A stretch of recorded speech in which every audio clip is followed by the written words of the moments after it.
여러분, 이거 아시면 80%는 치질 수술 안 하셔도 완치됩니다. 치질 수술이 랭킹 1위를 기록할 만큼 흔한 질병인 거 아시나요? 내 가족, 내 친구, 혹은 내 직장 동료들 중에서 치질 고민 있으신 분이 정말 많은 게 현실입니다. 하지만 대부분의 사람들은 엔간한 수술 받는 것보다 치질 수술 받는 것을 더 피하시는 것 같아요. 그런 분들일수록 이 영상을 끝까지 보시면 치질 수술 안 하셔도 됩니다. 치질의 진짜 원인과 완치 방법까지 모조리 알려드릴게요. 첫 번째, 치질 잘 걸리는 가장 근본적인 원인은 배변할 때 오래 누거나 세게 배에 힘을 주는 것입니다. 배변 후에 얼굴이나 목 주변에 붉은 반점 보신 적 있으신가요? 이유는 오랜 시간 변기에 앉아서 배에 힘을 주고 배변을 봤을 때 높아진 복압으로 인해 얼굴에 작은 실핏줄이 터진 현상입니다. 나는 원래 변비가 있어서 오래 앉아있는 거야 라고 생각하시겠지만 대부분의 사람들은 변비가 있는 게 아니라 변이 나오기 전부터 미리 가서 앉아있기 때문에 변은 변대로 나오지 않고 항문은 항문대로 또 아픈 것입니다. 이런 배변 습관은 치질에 직접적인 악영향을 주는데요. 올바른 배변 습관은 바로 싸기 직전에 화장실로 가시는 겁니다. 신호가 오기를 기다렸다가 정말 못 참겠다 싶을 때 바로 화장실로 가셔야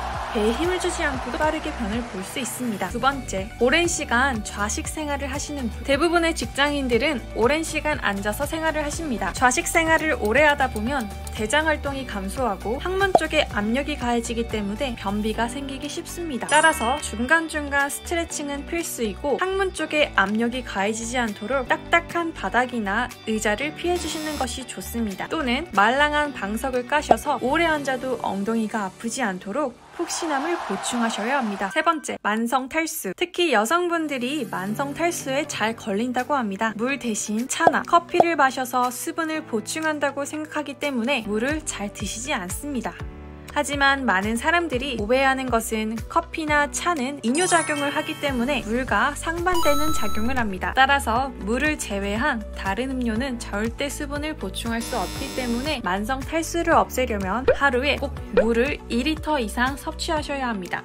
네 번째, 임신을 하게 되면 자연스럽게 복압이 늘어나서 혈액순환이 원활하지 않고 변비가 생기게 됩니다. 임신 중에 식이섬유와 자욕을 꾸준히 하시는 것이 가장 좋은데요. 만약에 자욕을 하시게 되면 오랜 시간 하시는 것보다 10분씩 쪼개어서 하루에 여러 번 해주는 것이 더 효과적입니다. 특히 배변 직후에는 필수적으로 해주시면 효과가 아주 뛰어납니다.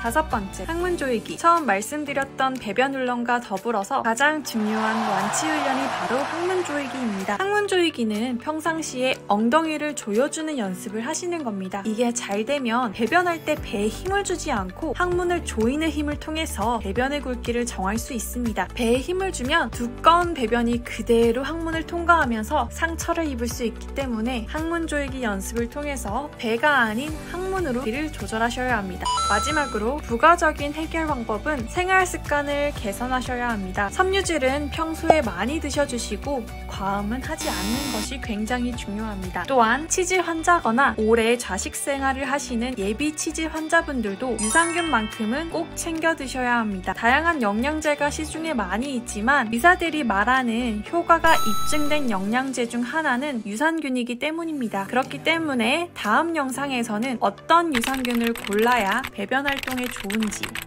유산균을 고르는 방법에 대해서 말씀드리겠습니다. 영상이 유익하셨다면 좋아요와 구독 부탁드립니다.